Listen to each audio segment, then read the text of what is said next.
What's up? What is it with Facebook lately? My Facebook, as soon as we hit the button, is like, not working.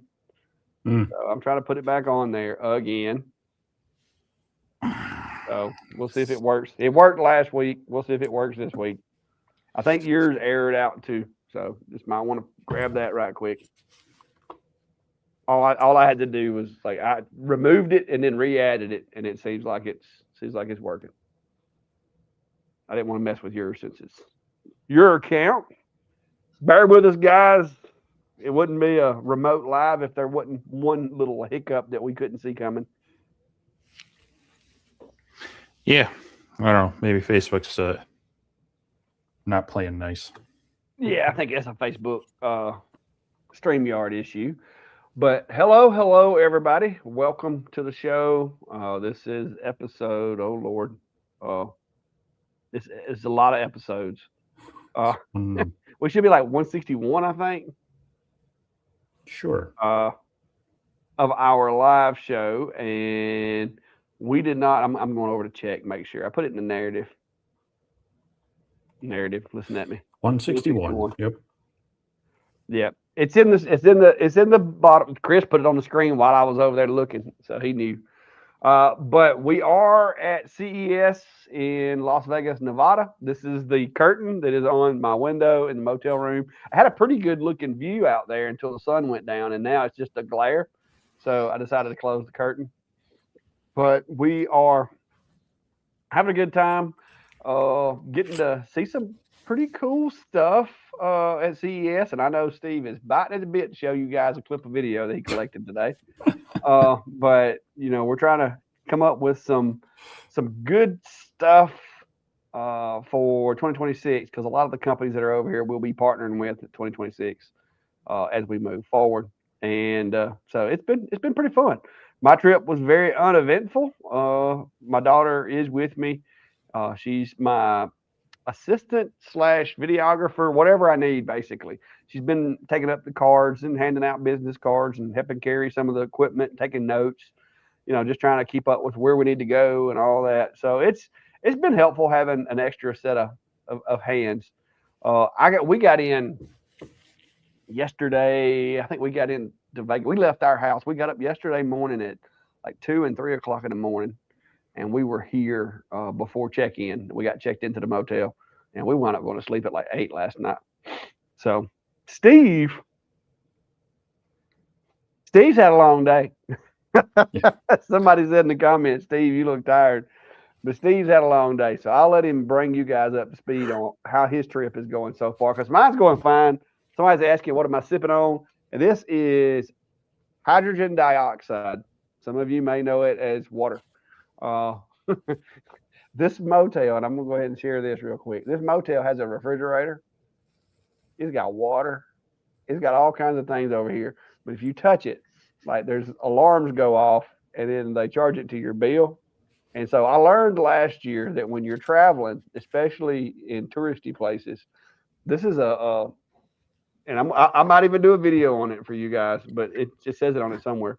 This is a Brita bottle.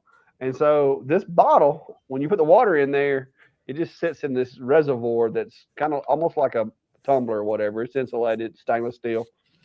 But then when you open it up right here, it's got a straw, and that straw is actually a Brita water filter. And so I could actually go in the bathroom and fill this thing up out of the sink, and then it filters it and gives me, non-chlorinated, nasty tasting water. So that's what this is. I'm just glad. So how was the trip, Steve? Fill it up out of the sink. Huh? I'm just glad you said you were going to fill it up out of the sink. Well, that other I mean, you can do the bathtub, I guess. I don't really prefer. I prefer the sink over the bathtub and the toilet. But I did actually. I think I Yeah. filled this up when we were over at CES out of one of those little water things last time it was filled up. So that water had already been filtered. So it's twice filtered water at this point. Yeah. I got to lose some Yeah. weight. I'm getting too big, guys. Like this region through here is awful. Like from here up and from like my belt down, I'm fine. It's that one section between my belt and my sternum right in there. I got to lose about 10 pounds. Steve, Steve, and other people have brought it to my attention today. I'm a little pudgy. Steve brought it to my attention by taking a video that you guys are going to get to see. So yeah, I left this morning, um, bright and early. Had to be up at the airport at 7 something, and it was a little bit busier than I expected. But of course, it is kind of a holiday travel home weekend, I guess. But once got through the chaos of people not understanding lines and kiosks and getting their bags tagged and whatnot, I got through security okay. Although I got picked for a random hand swabbing apparently, and Is that what you call it? that's what it was. They're like, you've been picked for a random something. I was like, whatever. And then all they did was just like swab my hands. So, no, I luckily I didn't have any hassles like last year. Last year when I got on the airplane, they backed out and then they pulled back in and they spent the next hour and a half trying to figure out what was up, and it was just gelled fuel. But this year went okay, but they did have to de-ice and whatnot. But it was a day of traveling. Yeah, kind of started out tired, and I got here and we've been kind of going since. So haven't had a whole lot of chance to sit down too much until now. But we already connected with a few other creators as well, which is nice. So we'll maybe seeing some of them more through the week. But yeah, there's the official show isn't started. There's media days today and tomorrow, and there are some official CS events, and then there was some kind of side events where places will rent a space and say, hey, we're doing these extra special little things. And we went to a couple of those to check out some things. There's some random technology, some of these weird pet, fake pet things. There was the cat toilet. there's a lot of automated cat boxes, but this one was one you actually plumb in and it flushes and there's no cat litter and all that stuff. I have a feeling it would just traumatize the cats probably, but there was one that it's a headband that you put on, and it basically is like an EEG. It reads your brain waves, and then it uses sound waves then to kind of find the frequency to help you fall asleep. And so, of course, they asked for some volunteers, and David decided to sleep on the job for about 20 minutes. Unfortunately, the lady wouldn't let us near him with a Sharpie or anything, but yeah, he took a nap with a bunch of people filming him for about 20 minutes. So that was fun. Yeah. But no, I mean, apparently it kind of worked for you, huh? I mean, I caught myself snoring a few times. I don't know if y'all heard it. You weren't that loud. She was trying to get most of us to be quiet. And yeah, it's hard to go to sleep if you're like me. It's hard to go to sleep in a room full of people watching and stuff. But it did cause me to kind of doze off, and the science behind it's pretty impressive. But yeah. So this was just before she. Ooh, look at that gut! No, I gotta start running or something. We're gonna have to start doing jogging with Clack. That is Mike from Diode Designs. Ain't that the name of his channel? Yeah. Yeah. Yep. So they woke you up, and so if the rumors get out, there it is. Unfortunately, the rest of us didn't have enough time to put on gorilla outfits because that would have been kind of funny. Yeah. Little Planet Now, of the see, Apes. and this is the reason, and I'm not gonna lie to you guys. The reason that I decided when she asked if I'd like to volunteer, one, I think it's cool that what they're doing because I think that product does have some potential. Like there was a time in my life to where it was a little tough for me to get to sleep.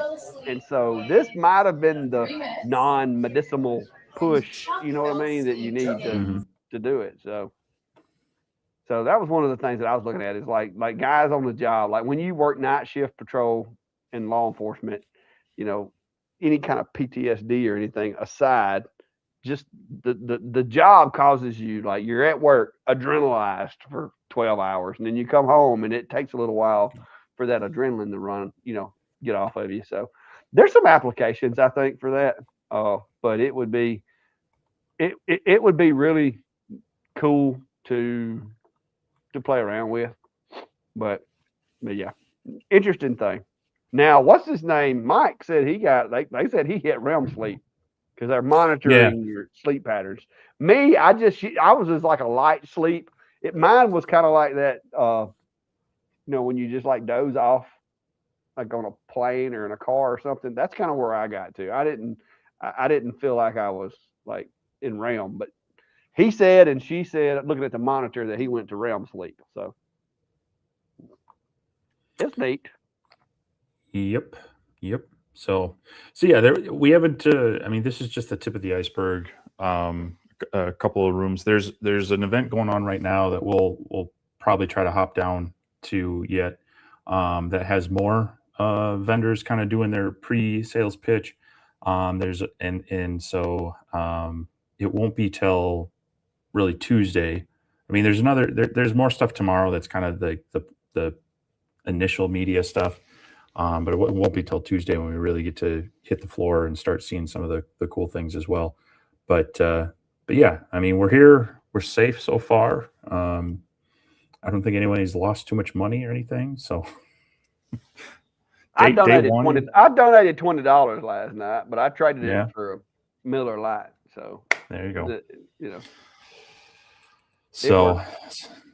but yeah, we've been there's a number of companies that are more relational to our direct channels that are here, and hopefully some cool products that we'll be able to see. So this time next week, I don't know that we'll have any videos out till sometime the following week, but we're going to try to, between Facebook, Instagram, maybe some YouTube short stuff, put some teasers out there on some of the cool things we're seeing and people are seeing. So definitely stay tuned for all that, and we'll share what we can. But Yeah. Now, so far, I have got me some. You got you yeah, some of these too. We did get these, which these are weird because they're for gardening and lawn care and all that, but at the same time, they're app controlled and all that cool stuff. So, yeah, I got to figure out how I'm gonna get this back to the house because it is kind of. It's like me and Steve were saying. I mean, they can't give us too much stuff because you have to get another carry on to take back with us. But this is something I could use. I just talked about in my video the other day, redoing the garden in the spring, and here I am getting basically an automated garden watering system donated to me. So that's pretty handy. yep. Yep. And then there was a cool place we talked to that they have like real time translation. This is a Vasco place. And they kind of demonstrated. Of course, I don't speak Polish, which was what it was translating into. But yeah, I mean, there's a huge variety of cool technology here, so it'll be fun to see all this stuff. But Yeah. anyhow, We are gonna hopefully, guys. We're not gonna be on here too god awful long tonight. I think we're gonna try to go catch. We're missing part of the opening part of the event currently, but me and Steve refuse to allow our streak to be broken. Of us not having a live. Like we talked about it and we're like, we know we could, and we're like, no, we're gonna at least do it. We might not be able to give you the full 2 hours, but We're gonna try to do like an hour of what we're doing and catch you guys up, and then we're gonna try to walk over to the event and see some more stuff. Some of the companies that you are familiar with in making things are going to be over there tonight at the event, and we want to go and try to make those contacts and see what they got, and see what kind of cool stuff's coming out. So far, I haven't really, other than a little bit of video that we did in that one thing where everybody's making fun of me for going to sleep. I really hadn't recorded a whole lot of video because the people that we're talking to today are going to be here like for the week. So if we do blow out of here in about another 45 minutes, that's why. And we're not up to be able to do a lot of the things that we normally do, like screen share and stuff like that. It's gonna be a lot more complicated because we're both operating on laptops sitting on little nightstands or whatever. So, but yeah, it's gonna be a fun event. And for the business aspect of it, we get to see some pretty cool stuff. And it's really really nice. Like Steve was saying, even the little translator thing.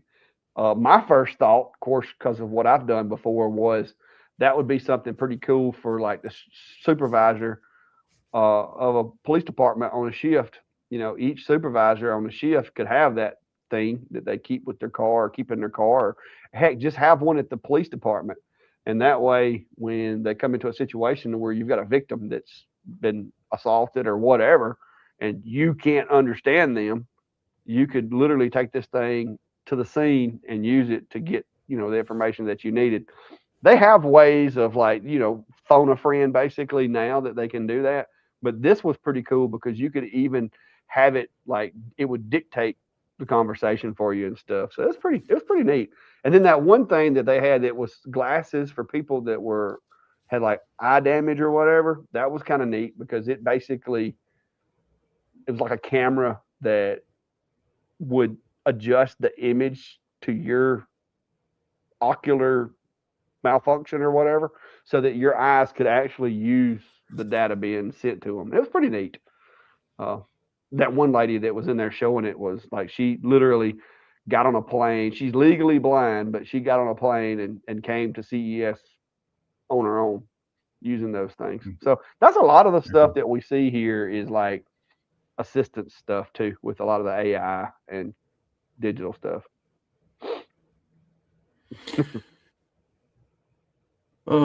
Yeah. So we'll see. We'll see how that goes. And what all we find.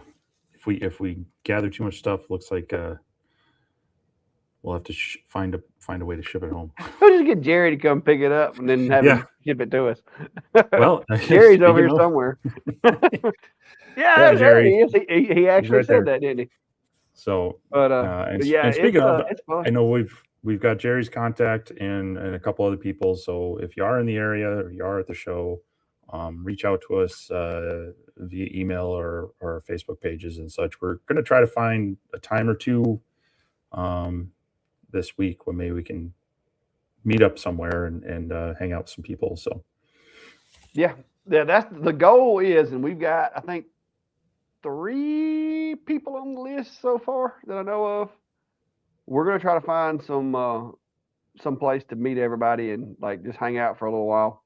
But we're staying. I saw where Tony was asking where we're staying. We're staying at the Mandalay Bay, which is pretty nice. But we chose it because it's attached to the Media Days events and stuff. It's kind of like one of the main locations for the overall units.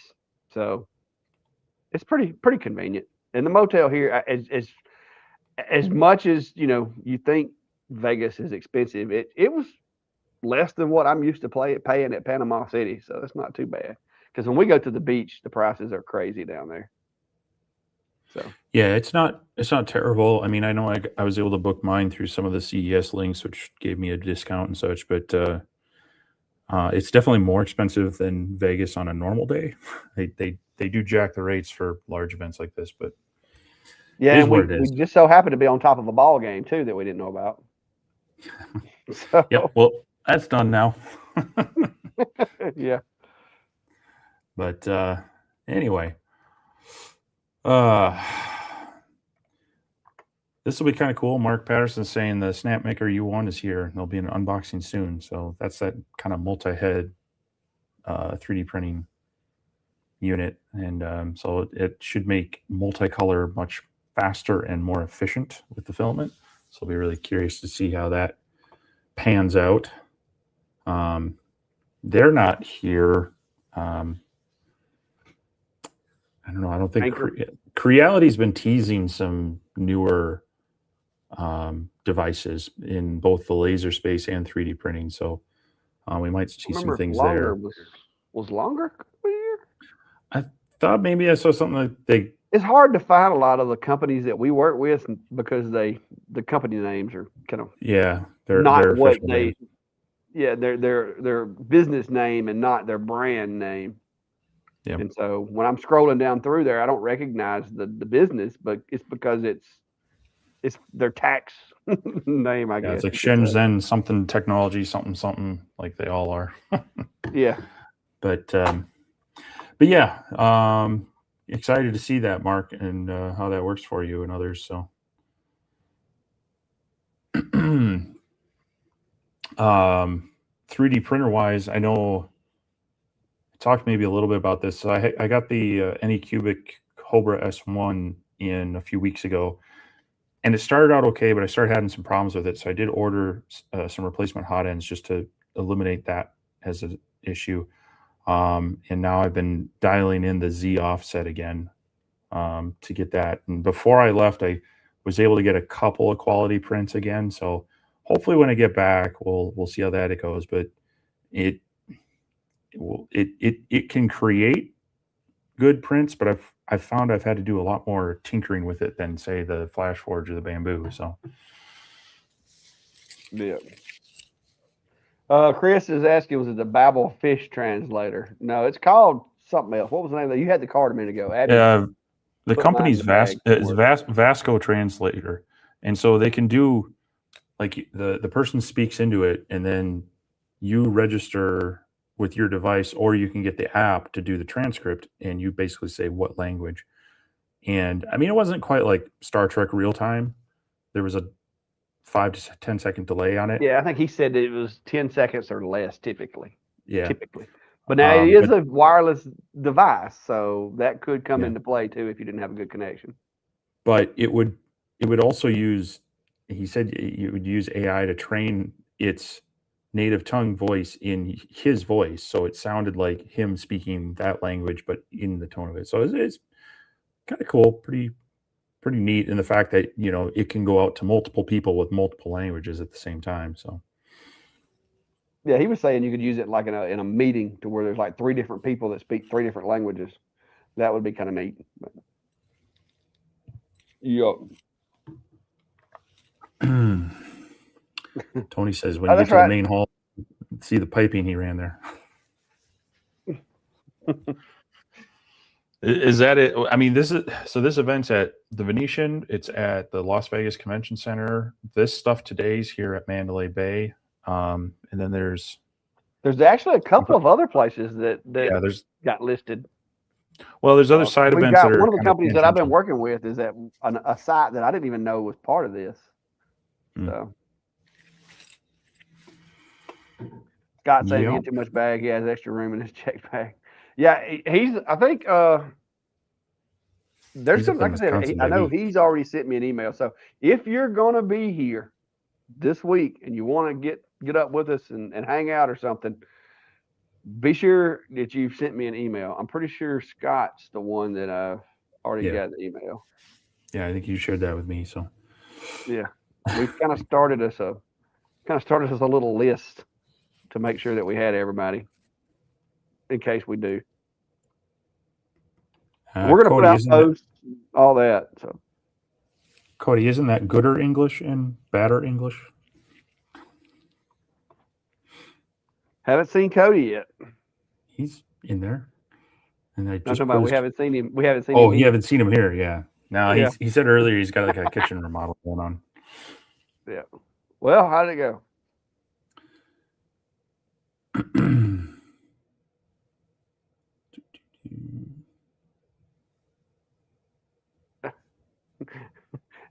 can't do sign language. You got cash? Do I got cash? A little bit, well, How much? I don't know. You need some?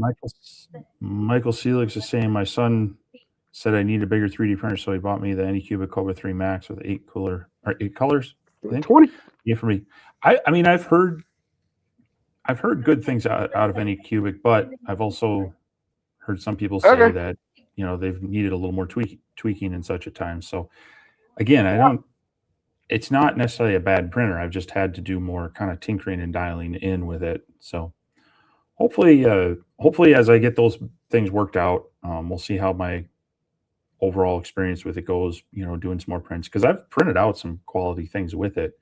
But when I was getting to some thinner layer items like trays and such that I was trying to make, I was starting to see where it was kind of pillowing or it was dragging. And I was like, okay, is it extruding too much? Is it too close or too far from the bed? So those are the things I needed to dial in. It does have the auto bed leveling, but apparently it wasn't quite getting it as accurate as it should. So The calibration, man, needed some calibration. yeah. Yeah, now my daughter didn't want to use the ATM and needed some cash, so she says like $11 and something charge on the ATM downstairs. They don't want you to lose your money, huh? Yeah, she's like, I don't want to get any money out of that because I'm not needing that much money. And luckily I had $20 cash left in my pocket, but that's it. I only brought like $40 in actual tangible cash. So. Mark Baird, I still have to inventory, but I think I got all my stuff from Eufymake except for the printer and ink. Yeah, I know they've been sending out accessories, but they've also been sending out printers, and they've been getting caught up on. They had to kind of pause the manufacture of the ink while they worked through the magenta issue. But they have been getting more printers out. I haven't heard where they're at with ink and such, but hopefully they get that rolling and people can start creating with those soon. I know here we might. I think Longer had posted on Facebook that they were going to be here with theirs. X Tools' worst kept secret is that they're launching they're not necessarily launching it, but they're giving people sneak previews of it. And I think the embargo of information is this week. So they'll probably start finding out a little bit more, but I don't believe they have it like finalized. So, so yeah, definitely more UV printing stuff coming out that we'll see some of it here. Brad's Custom Boards pulled the trigger and bought the Bamboo P2S combo. That's awesome. I mean, right now, if I needed an enclosed 3D printer, that's probably the one I would be looking at. I had some friends get some over Christmas, and they're enjoying them. I've just my P1S with the Sunlu heater and such it's too new. It needs more work on it before I replace it. Yeah, but it real nice printer. You'll have fun with that. And Brian says he needs some cash from you as well. Yeah, everybody was saying they needed some cash from me. So does Chris. Yeah, but yeah, it's the dad. It's been hard for me to not buy another. I want the P2S really bad, but I have nowhere to put my A1 right now. I don't have any room, and I don't want to get rid of the A1. And I can't really justify it. I thought I was going to be able to justify it because I got in a little bit of a, shipping out those Bigfoots already printed. And I was like, okay, if this keeps up, I can use this as justification. But it's kind of tapered off now to where I'm only getting a couple a week. And I'm like, you know what? I just can't make myself buy another printer right now. And I had this coming up and, don't want to spend all the money if I can help it. So I'm just kind of holding off right now. And if something comes up, maybe I'll get one. But like I said, right now, I just don't have anywhere to put it. Medic is asking, what do you guys think of the Snapmaker U1? Now that it's starting to get in the hands of other people, I mean, it's always tough when you're basing it just off of maybe a few people that got preview units. it's I mean the whole kind of interchangeable head, you know, instead of like purging the filament, going through the same head and having to cycle through those colors, wasting filament, wasting time. Um, that the idea that it'll just keep them all at the ready and it'll just switch is going to waste a lot less filament and should speed up those multicolor prints um, quite a bit. And so if you're into doing the, you know, like the figurines and the things that need multicolor printing that change a lot of times, you know, it's different if you're doing like a tag where you do a base layer and then you do some like raised lettering. That doesn't add a whole lot of time or a whole lot of waste. But when you have multiple layers that have multiple colors on them, it's cycling through those and purging, and it takes, you know, so much time each purge that it automatically makes that print take a lot longer. So that's where I feel you would get that benefit out of a printer like that. Um, Snapmaker, back when they had like their kind of multifunction CNC router, 3D printer, whatnot, that kind of thing, I'm not a fan of the one and all device because it seems like it doesn't do any. It does all the things okay. It doesn't do any one really well, or it does one really well and it can kind of do the others. So I try to stay away from um, multimedia machines, kind of like, I guess, different tooling, different type of things. You know, you like 3D printers and lasers really don't mix well because 3D printers like to be super clean for adhesion and operation. Lasers like to create vapors that get on everything. So I just don't feel like that mixes really well. And so that was kind of my initial impression of Snapmaker was like, well, they made these kind of like Swiss Army knife machines where how good is this going to be? But I'm starting to see more things come out of it. It may actually be a pretty good printer. Yeah. Somebody was asking why we were in motel rooms. We're at CES. Doing our thing this week. So we're going to, like I said, the live's probably going to be a little short too as well. Yorks is saying, can you make a video on how to organize your settings for your lasers? For example, do you have boxes full of material less, or do you do a more digitized setup? All right, that's a two-sided question because how I do it and how you guys do it is going to be a lot different. For one, because I can't keep every speed and power test I run. I use the material library. I try to create me a material library in Lightburn using the Lightburn utility. And sometimes I'll keep them in a box just so I can reference them if it's engraves. Cuts, typically with a cut, it either cuts or it doesn't. I don't have any need to keep that around. So those get tossed. The only thing that I like to keep a lot of times is engraving. And the reason is because if you're doing like a multi-layered engrave and you want this color, you know, like if you want this one to be really dark and then maybe a little bit lighter over here and then just really faint here, then you can kind of play around with that. But to be honest, I've started moving more towards just I'll run a test that day if that's what I'm trying to do because I'll keep 5 or 6, my most common material tests around.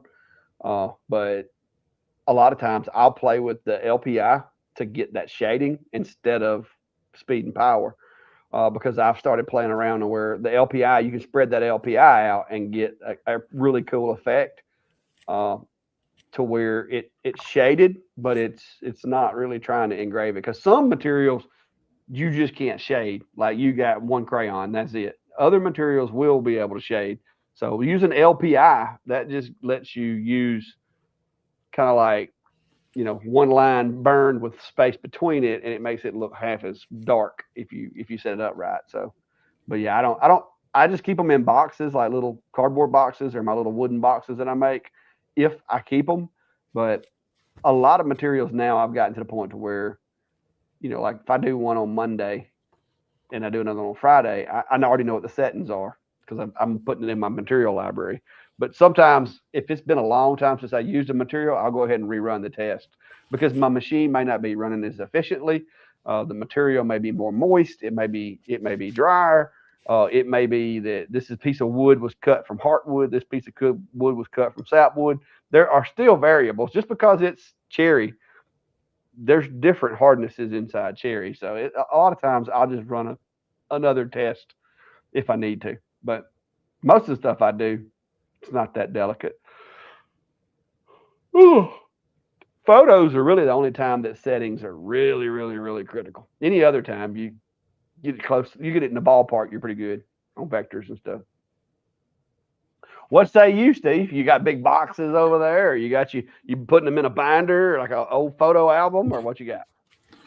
No, it depends. I mean, if it's a laser that I'm going to probably have around for a while, I will go ahead and create that library.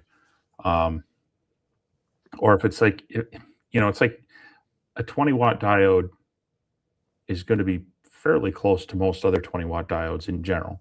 There'll be some variation such depending on their air pumps and other things, but I do tend to keep like I'll usually do like a cut test on 3 millimeter Baltic birch, sometimes on some random quarter-inch material, and then like true flat.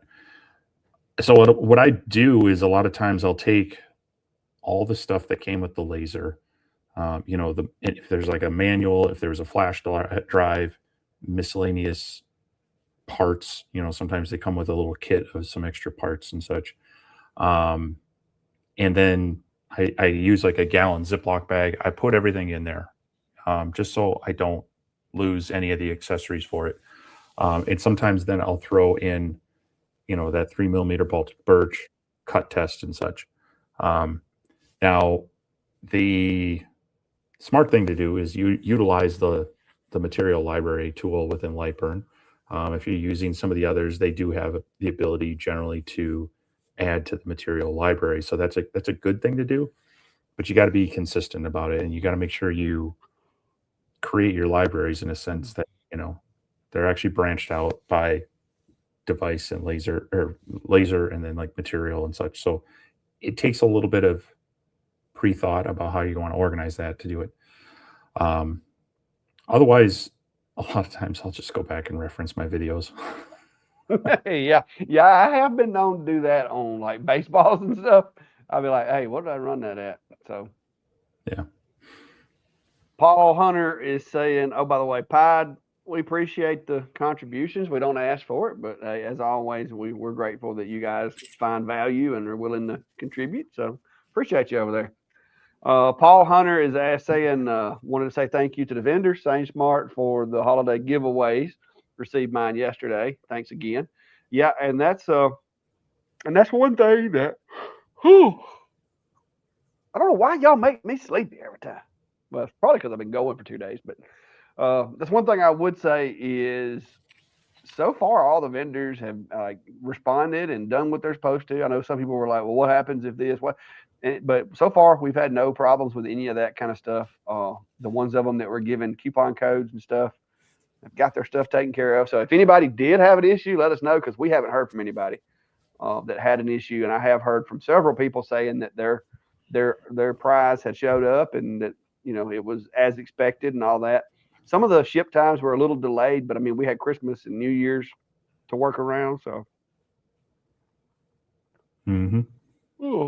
So that's going to probably delay everything a day or two. But yeah, we appreciate you guys coming, and like I said, we do really appreciate the sponsors that gave us those things to give to you guys, because that means a lot to us. And matter of fact, what's Saint? No, SaneSmart. I don't know if it's I think one of them, a couple of them that was on that list should be here this week. I know X-Tool's going to be here, and I was thinking that was either Sculpt. Was it Sculpt Fund? Sculpt Fund's not here. No, they said they want to, but it wasn't in their marketing. No, Adam Stack said they weren't coming this year. Yeah, but no, I think the sponsors mostly. Well, they were kind of late to responding, so we didn't have. Yeah, they offered, but it was like the day before the live. Yeah. We had some communication delays. But they'll be here. But the other cool thing is we do have an appointment to visit a cell laser, and they've got that kind of galvo gantry laser. Yeah, that's a lot of people want to see that.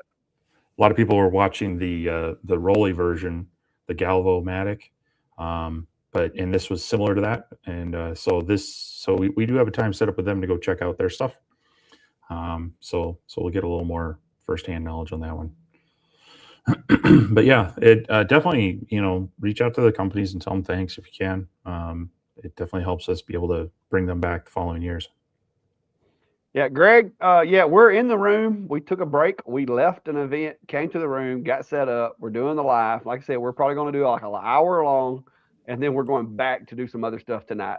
The first 2 days, like today is the first day that they actually do anything. Most of the stuff that's going on today is kind of like pre-show media days, to where it's just media people and that is it. We've got some things that we signed up to do. Some of the stuff we don't really want to do. They've got keynote speakers and stuff like that may or may not be something that we want to look at. But here in just a little bit, we're going to try to walk back over and take a look and see what's going on over there today. Tomorrow will be a little more of a full day. Today, the festivities didn't actually start until, what was it, 11? I think 1 p.m. local time. No, 1. Yeah, it was 1. So yeah, it was. Today's like a half day, but we'll be back at it. But we also feel obligated to do our Sunday Night Live. We haven't missed a Sunday in 161 episodes. And I just want to compliment Dave here.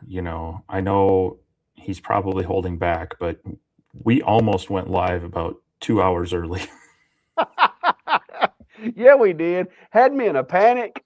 I'll wake up from a sleep because I'd been wearing that sleeping thing, and they're like, "We got 30 minutes to do the live." I'm like, "Oh my God, I was out for 2.5 hours." So my daughter worked up thinking we were running late. my phone hadn't updated its time yet, and so I'm looking at my phone going, "Oh my gosh, it's 4:30," and which is we're 2 hours earlier than we normally would be here in. We're not in Central Time Zone anymore. So I'm looking at my phone going, "Oh my gosh, it's gotten late, David. We got to get back." He's like, "What?" Look, how long was I out? That thing really works because I took a 2.5 hour nap. What the heck? Yeah. Well, yeah.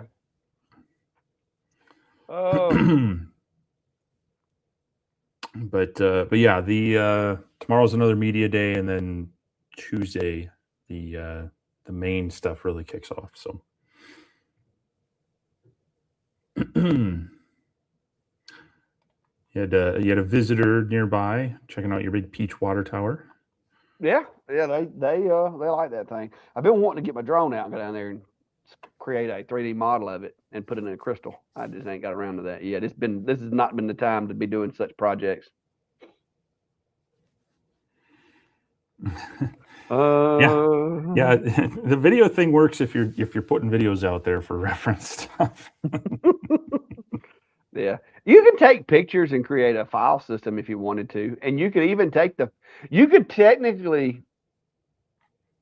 a picture, and in the description on Lightburn's description tab on the material test, you could throw yourself basically like a URL, like a shortcut to where you save that, or the name of the reference, the file that needs to be referenced. You could put the name of the file there. I would probably like it if you could have it, on a thumb drive or on a drive or something, and literally just put your URL to the photo there. That way you could just cut the URL from the material library, paste it in the browser, and hit go, and you could actually go directly, no questions asked, to that picture. That would be one way that you could do it if you just wanted to keep it digitally and throw away all the wooden pieces. Because you've got the material type, thickness, and then you got a description tab that you could use for that, as long as it's not limited to so many characters. I think that would work. Maybe I'll try it when we get back home. If it works, I'll show you guys how to do it. We'll come up with a new system. But it won't be this week. It's going to be busy. Klondike asking how the new system work out for you. It's not. I don't have an Insta. I got a DJI 360 camera that I bought. I'm gonna be using it today. I've done a couple of videos back home with it just to test it, make sure I knew how to use it and understood the way that it worked, so that it wouldn't. I don't want to make a bunch of video that's not usable. It is in the bag, and I do plan to use it, but it's gonna be a little while before you guys get to see the full benefit of it. Doug says he got his Acer laser yesterday as well. Do what? I'm gonna make you put that on and run down the middle of the strip. Oh, I got it. I've got it to where I'm gonna attach it to my backpack and have it up over my head and be like a bubble following me around, just like recording everything.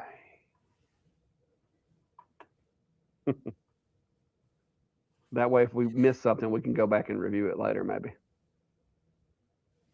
Oh, let's see. Good morning, Minnesota. Custom made.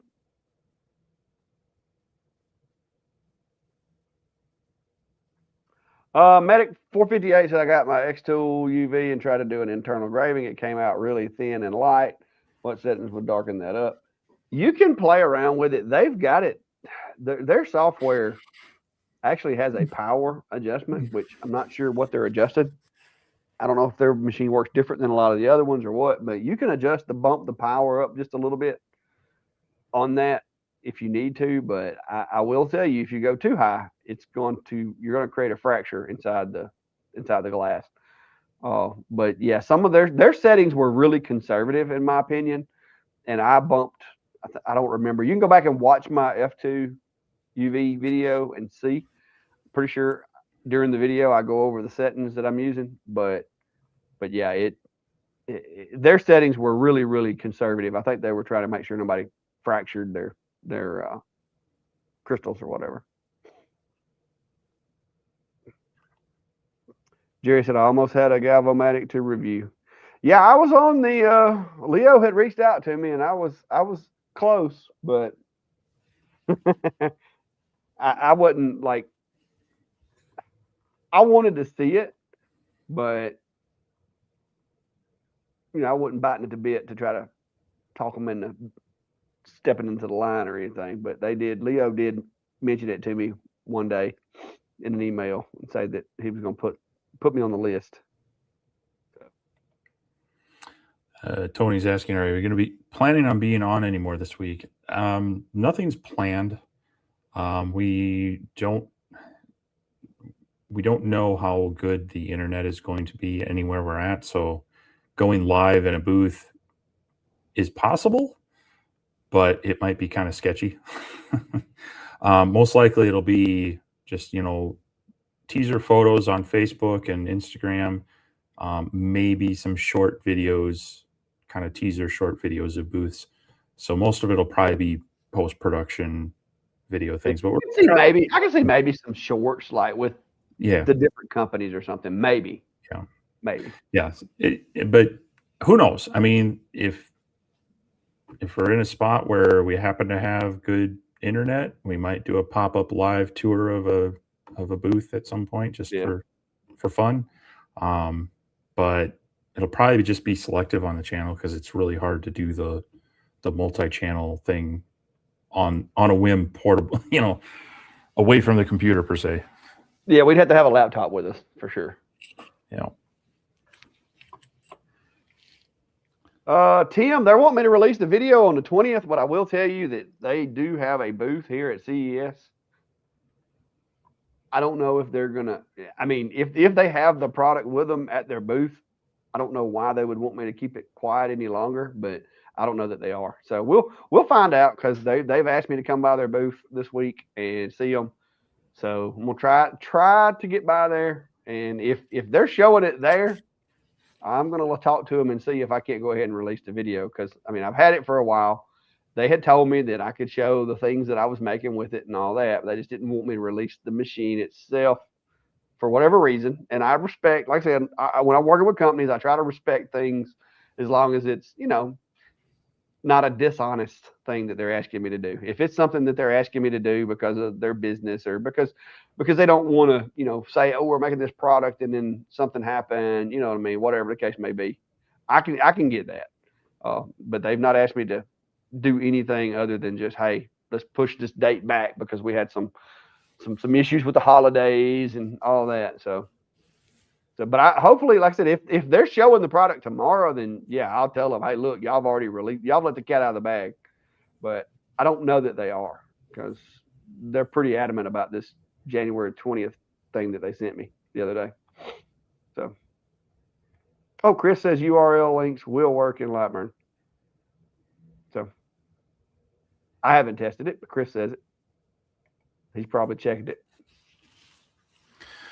Michael Pierce is asking, I've been debating on getting the One Laser Hydra 7 or the Thunderbolt or X-Tool P3. What do you guys think about these lasers? Well, the One Laser is using a lot of parts from Thunder. So, I guess depending on which specific Thunderbolt model you're looking at, I'm guessing if you're looking at the One Laser Hydra and the Thunderbolt, you're looking at RF lasers. So that's kind of not necessarily an apples to apples comparison to the X-Tool P3. The reason you would want the P3 is if you're really, really happy with the X-Tool kind of ecosystem, their software and such.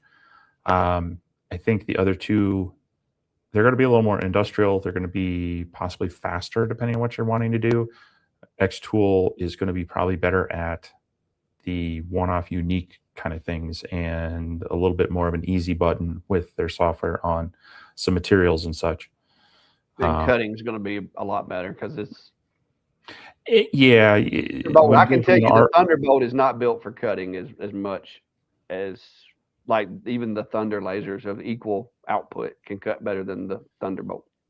Yeah, the RF lasers are really great at engraving. They're decent at cutting. But if you're getting into thicker materials, that's where you would really want to probably step up to a CO2. And then you might want to look at one of the Thunder CO2 lasers over the RF ones. Yeah. Because having with a CO2 too, one of the things that you want to kind of look at is having the ability to change that focal point out. It's going to be a big game changer as well. If you get one that you can change the focus. Like I've got several CO2s. I have no CO2 in my shop that I can actually change the lens out to adjust the focus length. I could order lenses for them, but as far as like ones that come with it, and I know a lot of the Thunder machines ship with like a short and a long or whatever lens. It's like I think the Reno, I think you can buy aftermarket lens for it to extend it, and you'd be able to do that with your. I don't know that the OMTech would be any good to try to extend it because it's got the touch off probe, so I don't think you could extend it. And the X-Tool P2 that I've had, you couldn't. The Atom Stack, as far as I know, you can't. So if you're going to be doing like a lot of different things with the CO2, it's nice when you get into those. Like yours, you get the adjustable lenses for the P3, don't you? I don't have them, but they make them. Oh, okay. I thought you had two of them. I thought you were just missing one. Nope. But yeah. But yeah, I mean the different lenses, and I mean you can do that with the RF lasers as well. So they'll help. But yeah, I really depends on which direction you're going, what you're kind of wanting to do with it. The P3 being really if you're excited about the X-Tool ecosystem, because if you just want an 80-watt CO2 laser that works with Lightburn, there are others out there that are going to save you some money. Yeah, I think my buddy Tim wound up buying an extended focus lens for the Thunderbolt, but it still ain't like for cutting. I've used it to cut plywood and it'll do it, but it ain't. I don't think it cuts as good as my Reno does. Cutting plywood. I'm gonna be honest with you, not the Thunderbolt. That Reno cuts pretty good now that I've changed that air assist out. But now engraving, that thing cruises. Like I can't video the thing engraving because it's like trying to video the rotor on a helicopter. Like it moves so fast that it looks like it's sitting still half the time. If you adjust the frame rate just right, it looks like it's sitting still.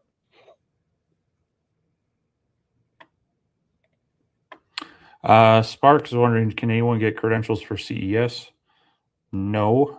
You have to have some sort of affiliation with the industry. So you might be a manufacturer, you might be a reseller, you might be a buyer for a company that does a lot of it.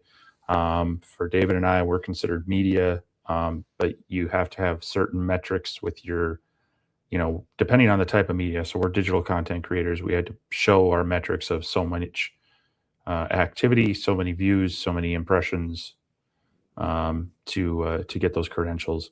Yeah, you basically have to turn in a resume. But yeah, unless you've got a company sponsoring you, it's not open to the public. You have to have some sort of affiliation. Now, what about the? Does that apply to even like when they open it up for the 2 or 3 days? Is that no? It's the whole show. It's still industry like restricted. Mm-hmm. Okay. Yep. I wasn't sure. I didn't know. Yep. And yeah. I mean, even so, it's pretty huge. I mean, last year they had a little over 140,000 people. So Ryan calling you out. He's had a long day, Ryan. He's had a long day. He gets them airplanes get him. I don't know what it is about it, but I just hope he stays healthy. As long as he stays healthy, it'll be a good trip. So, the flight out, it was on a 737, and if you get the exit row, there's 3 exit rows. If you get the back one that's closest to that's the window seat, there's actually no seat right in front of that one. And so the last few flights that I've had to fly the Boeing 737, that's the seat I get. Also, you get the benefit of riding over the wing, which tends to be more stable. So I didn't have anyone right in front of me, and I was able to stretch out. The flight was mostly full, and the seat next to me was actually open, which was kind of nice. But the lady in the same row out in the aisle, man, she was just like the whole time, and I'm like, okay, this is not starting out well. Yeah. I was just like sitting in my corner, like going, please don't breathe near me. Well, we got really lucky from Birmingham to Dallas. I think we did pretty good. But when we picked up them folks in Dallas and we took off from Dallas, headed to Vegas, there was coughing like behind us, like 2 seats back. There was some guy over there to the right kept blowing his nose and sneezing. And then we had another like kid. There was like a toddler that was sitting in the seat right in front of me that like the whole flight had like snot running off his face. And I'm like, I'm done. I am done. I'm going to wind up catching the Steve CES virus or something. But I will tell you, I have been for about a week, I've been doing 2-a-days on my vitamins. So I've been taking a morning dose and an afternoon dose of all my vitamins. So and I started this like a week ago. I told Ed, yeah, me too. A week ago. I was like, start now. Take what you're supposed to take, but take it in the morning and take it at night. So where is it? Hopefully neither one of us gets sick. Yeah, I brought like a whole pharmacy. I bet TSA was like, wait a minute, stop that guy. No, that was the one that was in my check bag. And then I have like my gummy vitamins. I've got these for the afternoon ones, the immunity ones. This was my checked TSA bag. Yeah. No, I figured so like I even brought cold and flu relief. You just brought the flu counter just in case, didn't you? I brought a thermometer and such. Yourself. Hey, I figure if I have everything I need to deal with getting sick, I won't need it. So you're going for the whole if you prepare for it, it'll never happen. Exactly. You bring a raincoat, it'll never rain. Yeah. So, but yeah, guys, it's been an adventure so far. Like I said, it's just getting started good. Me and Abby got here yesterday, but we got here a little early so we could do a little tourist type stuff. And we did that. Now we're trying to do the event. We're gonna try to mix some other stuff in. But if you're in the area, feel free, shoot us a message, email preferably, because messages are hard to keep up with. But shoot us an email, me or Steve, let us know. We've kind of been exchanging information on, how many people we got and everything. And we're going to try to set something up to where we can meet you guys at a restaurant or something like that and have some food. Maybe not even, I mean, y'all could like just show up here if you wanted. I know there's plenty of places to eat right here in this building because this is a massive building. So, maybe we'll do something like that. But it's Trey Skillers has scheduled the helicopter tour of the Grand Canyon. It's amazing. that's a bit of a distance from here, though. Yeah. Well, I mean, I guess with a helicopter, it wouldn't take long to get there. But that's actually so. There's a book called Over the Edge: Death in Grand Canyon, and I think they've updated it because we bought it like 20 years ago. It chronicles all the ways that people have died and does statistics on it. And books are you reading, guy? Actually, the statistically speaking, the safest way to visit the Grand Canyon is actually to raft through it. The percentage of people who do that versus the percentage of people who die doing that is lower than even flying through it. They had there was a whole chapter on like the photographer ones, like, no, just back up another step, and Oh Lord, yeah, mercy. All right, well, I mean, I know we've talked about cutting it short so we could try to catch the tail end of the reveal tonight. So you want to stick with the plan? You good with the plan? Yeah, that, and it's getting past dinner time even here, so yeah. But guys, like I said, we appreciate you stopping by. We didn't want to cancel the show altogether because we do kind of take some pride in saying that we have not missed a Sunday since we started this thing a few years ago. So that way we still got our streak. Even though we cut you a little short, we gave y'all extra for the Christmas. So it's a wash, right? Well, and like I said, we'll try to put some things out this week, and then sure we'll have plenty to talk about, next Sunday when we're in. Have had a chance to go through all the photos a little bit, and because there's gonna be a whole lot of just capture, store, and then when we get home we can mill through it because we don't want to spend hours sitting in here editing video when we could be out doing other stuff. So but you guys, appreciate you for stopping by, and make sure to hit those buttons, and we'll catch up with you as soon as we get back from here. Maybe when we get back home and get our feet under us, we can have a lots of stuff to share. Definitely. So later. If we don't see you here, we'll see you back. If we don't see you here at CES, we'll see you back here next week. Yes, that's right.